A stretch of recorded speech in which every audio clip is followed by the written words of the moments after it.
was following Okay. closely. Were you able to take that journey back? Yeah, I really felt like it really felt like I was going backwards. I was coming Yeah. back. Yeah, yeah.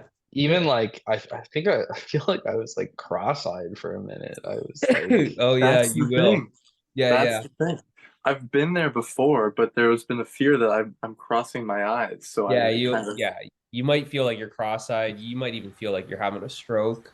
it was like, yeah, it was like I put a fisheye lens on like the Yeah. camera It and it used was to, just like you know what? It used to happen with me all the time when we used to go camping and I would just look at a campfire and I'd be just super relaxed and just I would just love just like the flame, just being mesmerized by the flame. But my entire like it's as if you can at one point it's like it's pointless even having this fire because I'm not even seeing anything. It's just this blur kind of thing. But I just yeah. knew that I was super relaxed. But that thing, so this is the thing is that when that happens, there's certain ways that you're able to relax. It might happen that you're relaxing like that in a bath, or you're relaxing like that in an open field, or laying on like the couch or something, wherever it is. There's you kind of set up like a thing that allows you to relax like that deeply. Um, but what happens is then you attribute, you see how Sean, you actually started smiling when you're just like wide open. So you're experiencing the happiness that you are. Then what happens is you attribute that happiness to the circumstance that is allowing you to relax like that. That used to happen Yeah. for this thing. I love campfires. The campfires make me happy. No, it doesn't. No, it doesn't. Nothing makes you happy. You are the happiness. You're using that campfire, you're using the massage, or you're using whatever it is, laying on the couch, you're using that as just a way to indirectly experience yourself. At one point it's you're using the campfire as the method to relax, to come back, but there gets to be the point where now you're coming all the way back, that now it's not an objective experience anymore, it's entirely subjective, just like you weren't experiencing anything objectively for that experience of happiness. There's just the experience of happiness. It's actually happiness that's experiencing the moment. Yeah, that's what you are. There was Sean there to say that Sean's happy. No, there's just happiness. There's actually Sean there's only Sean happiness in resistant to the absence happiness. of Sean. Sean is the opposite of happiness. Yeah, Sean does not want it. Yeah, yeah, yeah. It's like that. It is very obvious that there was happiness and that there was resistance to the happiness, but Mhm. that resistance came in the form of like social conditioning. So Sean, Mhm. like thinking of like self and other, Yeah, like, oh, I shouldn't show this happiness because yeah. any reason. Yeah, yeah. I told you that I think like last week. I said watch it's sneaky. It's always like that. Like, oh, don't smile too big. Don't smile around people. Like Yeah. really stupid like that. But yeah, so that essentially what you're doing there really is it's self-inquiry. It's this kind of journey of relaxing back into yourself. So it's actually it's not something that you're doing. You see that what actually happened was you stopped doing. And when you stop doing, you just totally the attention just snaps back. Like it doesn't snap back. I mean, it will get faster. You'll find that the relaxation happens faster, but the attention just comes back. And every time the attention comes back, if the attention's coming back to you, and now the experience is happiness. You're just simply you're just aware of yourself. Whereas before it was always being aware of something and being identified with something. But that's what it doesn't want to let go of. That's the resistance. It's the resistance of letting go of that tension. It's like this anchor point. The attention is fixed on a thought. Like an elastic band, it's like here's one end, and then it's like it anchors itself on something else. So that tension in the band is what you're experiencing. But then when you let go, it's like, let go of the seeking. Okay, let go of the resisting, the feeling. And then it comes back to rest. And that's what you're experiencing. You can only experience happiness when you're at rest. You're never experiencing happiness and tension at the same time. Right. And then when you really explore it, you see it's more than just the happiness. Like, it's happiness and peace. It's happiness, peace, and freedom. It's happiness, peace, and freedom and love. Like, because you weren't separate from anything. You weren't in conflict with the moment. You weren't attached to anything in the moment. You weren't bound to anything. Right. So that's why I said, it's like, what you are is, it's like you're the complete package. You're not going to experience like 4 separate things as much as I'm saying happiness, peace, love, freedom. You don't experience, they're not like 4. It's like it's full on. Going into the seeking as well is like, I don't know, I feel like that's kind of a big shift, because usually I would notice seeking and kind of just get frustrated.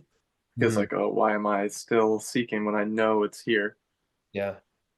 But turning that into, okay, you've noticed the seeking, that's step 1. Yeah. Let the seeking be there, step 2, and finally just relax. Mm-hmm. So it's like you're using the seeking. Yeah, exactly. It's so counterintuitive with this stuff, because the first is you notice the seeking, or you notice the resistance. And in that, now you notice it, now you just allow it, and your allowance of it, you allow it, but you're not taking action on it, right? Like, you're allowing that antsiness to be here, but you're not actually moving away from the moment. Right. So you're not resisting the antsiness, but you're also That not was going. good guidance as well. Yeah, you're not going with it, but you're just noticing it. And it's so subtle. It usually feels like it's a rushing, like you're rushing to something. Like I said, it's this forward momentum. It's the ego won't really like it when you really call it out and say, well, it's because you're running away. Because it's like, don't call me a coward. But that's basically what it is. It's running away from this. It's running away from this moment. Right. But look Bye, what James. see, James, but look what you're running from. You're running from the happiness. That's what you would have been running away from. In a way, that you're running away from yourself. You're running away from the happiness. You just saw, you totally relaxed, and then there's a big smile on your face. That's what you were going to seek something else other than that. You were trying to leave that. That's what you're escaping. Right? But to the separate self, it's escaping death. Because look, there was no separate self there. There was just happiness. So That's weird. happiness looks like death to the separate self. That's why it's trying to run. Yeah. It's running away from happiness because the happiness is the end of the separate self. That's why you experience happiness, and Sean came to an end. There was no Sean when there was the experience of happiness. There was a relax, relax, relax. That's why I said, like, so I was joking with someone. I said, they were asking me, like, well, what happened? And they wanted me to kind of detail. I'm like, well, like, I don't know, to tell you like something funny. It was like, one day I just relaxed so much I died. But it's like, it's just like that. You just totally relax. But I used to like meditate, and I used to just be on the floor. And sometimes I would even just start with just that thought. Let's relax. Like, let's just play dead. Like, let's just pretend to be totally dead, and just totally just melt into like a puddle on the floor, basically. And then it's like you just dissolve. You just like, it's like you melt it into like infinity, like the universe. Like, it's just, you're gone. But there's just the experience of bliss. And then after the meditation, something comes back online, and there's a go, and family business and work and all that stuff. But you're like, wait a minute. Once you start experiencing it more and more, you start experiencing the absence of yourself as the person. Which then, that's what I'm saying, is then there's no fear of death, because it's like, oh, like, I'm already, that you're actually already experiencing, like meditation is death. So when you become more and more meditative, when you're experiencing yourself, which is meditation, meditation is essentially just experiencing yourself. But when you're experiencing meditation more and more, essentially you are experiencing death. And then that's why I said it's like laughable, because it's like, oh, like this is what I'm trying to avoid, happiness and love and peace and freedom. Like this is the ultimate. This is what you want.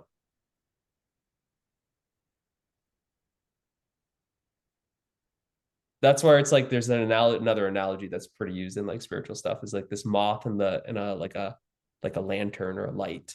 It's like flirting with the light. It wants the light and then it doesn't want the light. It wants it and then so it's back and forth. All it wants is the light. But when it wants the light, when it gets the light, well, that's the end of the moth. You get the light, but there's no moth. You get the happiness, but there's no you as Sean. So there's the separate self wants the happiness. Essentially, all the separate self wants is to come to an end. That's its only desire. The desire for happiness and the desire to come to an end is literally the exact same thing.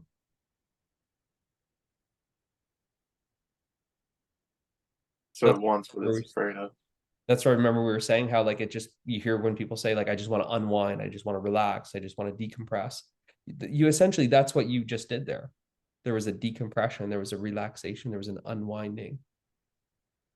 There was a letting go. There was that release. It was the release from being separate. It was the release. It was like the elastic band, right? It was a release. You let go of the attention's fixed on something, one thought. It's like, oh, let it go. It's released, and then it comes back to rest. It comes back to its natural condition. The band's true nature is rest. It's naturally at rest. Stretching the band and then maintaining that tension, that's what feels unnatural to the band. But letting go of that limit, being attached to one thing like that, letting go, it feels like a release. You may experience energetically like a release, like tears or yawning or burping, or just even feeling like the body just starts opening up. Just energetically, it could happen like that. It's quite common. But yeah, it's just, so there you go. It's not really a technique, because techniques are something that you do, but exactly what you just experienced, what we just kind of walked through, see if that just, like I said, you can't talk about this because every time you say something, it's implying that you're doing something, but see what you actually did was stop doing. When you stop doing, it's just this, the attention is always doing something. It's always going outward. When it stops going outward, then it actually just naturally comes back. And that's why I said, like, you can't make any steps to rest. Any step that you make is away from rest. Anything that you do is going to be a movement away from happiness. Without doing, you're just simply being. And that was your experience. The experience of being. That's what you are. And the experience of being is the experience of yourself. And the experience of yourself is happiness, love, peace, and freedom. That's what you are. That's why I say, like, just like in the YouTube banner, everlasting happiness, love, peace, and freedom without suffering ever again, because it's a trade-off. Sean being the separate self is synonymous with suffering. So that's, you go, oh, let me just release this suffering, let me just I'll trade that suffering for the happiness, love, and peace, and freedom. Sounds like a good idea, or a good deal. And that's what it is. So let's end it there, unless you guys have any other questions, but I think that's pretty good. It's good. Well, the group is small. Why not go around? That's what I feel is way better, is when you have a meditation, we can kind of, I don't know, I call it like more of like a debrief or like a trip report kind of thing. Like, yeah, we just kind of then we can go in more. That's what allows the exploration, because that's what gives you more and more clarity. It's like something, there's an experience in the meditation. Sometimes like, I wasn't really sure or what's happening, or yeah, but I had this challenge or that challenge. And then it's kind of, you know, what appears to be almost like troubleshooting after, or deepening that experience, or getting more clear about what the experience was, kind of thing. But Yeah, I ultimately, thought it was great. so now it's like, so now you you can start experiencing that, you know, away from these calls. Like, it's not, this is not seen to be like your happy place, that you only experience happiness on these calls. No, it's to establish yourself as happiness, so that it's permanently, you're experiencing that everywhere, right? So anyways, let's end it here. That's good. Bye.